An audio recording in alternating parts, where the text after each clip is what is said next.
welcome to the Divine Nexus Comics YouTube channel. Make sure to like, share, and subscribe, and enjoy the video. The twin suns of Tatooine began their slow descent, painting the vast dune sea in shades of bruised purple and burning orange. Inside the cramped but familiar quarters of his current home, Grogu sat perched on a small crate, his large, dark eyes fixed on the shimmering horizon through the open loading ramp, while the Mandalorian was busy securing the ship's landing struts and checking the perimeter. The small green foundling was preoccupied with a much more pressing matter. Earlier that afternoon, a flash of iridescent blue had caught his eye near a cluster of moisture vaporators. It was a butterfly, a rare and delicate creature that seemed entirely out of place in the harsh, sandy wasteland of the Outer Rim. To Grogu, it wasn't just an insect. It was a tiny, floating mystery that demanded investigation, far more interesting than the metal parts and heavy armor that usually filled his days.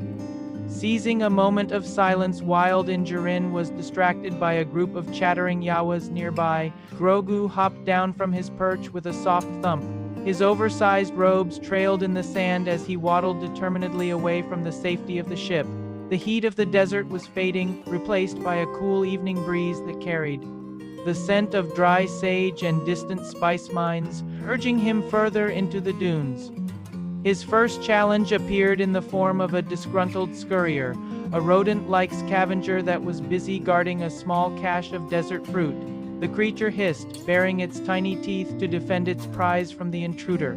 Grogu simply tilted his head, his ears twitching with curiosity, and uttered a soft, melodic patu. The scurrier, seemingly disarmed by the child's lack of hostility, blinked in confusion before dropping a piece of fruit and scurrying away into the rocks.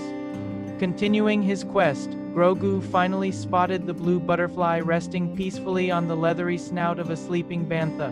The massive beast was a mountain of fur and muscle, breathing heavily in its slumber.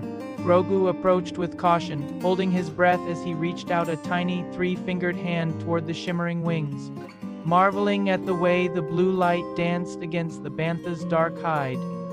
Suddenly, the bantha's giant nostrils flared, a sure sign of an impending sneeze that would have sent the delicate butterfly tumbling into the sand. Grogu instinctively closed his eyes and raised his hand, channeling the force with a quiet grunt of effort. A shimmering, invisible bubble of calm formed around the insect, shielding it from the sudden gust of wind as the bantha let out a thunderous sneeze that shook the ground.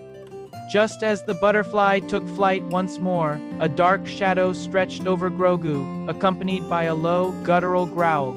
A crate dragon hatchling, no bigger than a blurg but possessing rows of needle-sharp teeth, had emerged from a nearby crevice. It hissed, its predatory eyes locked onto the small green target, unaware that this particular foundling was far more capable than he appeared. Grogu didn't reach for the Force this time.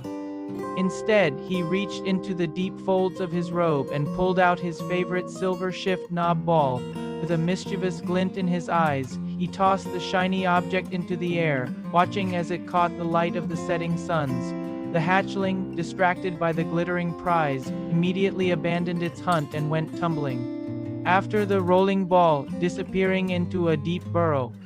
Moments later, a familiar metallic clank announced the arrival of the Mandalorian, who had finally tracked his ward to the edge of the oasis. Din Djarin sighed, picking up the small creature and dusting the sand from his robes as the blue butterfly circled them one last time before vanishing into the night. As they walked back toward the ship, Grogu cooed softly, content with his afternoon of dragons, butterflies, and the simple thrill of a desert adventure. Thanks for watching. If you want to see more stories like this, make sure to like and subscribe. Until next time, stay super.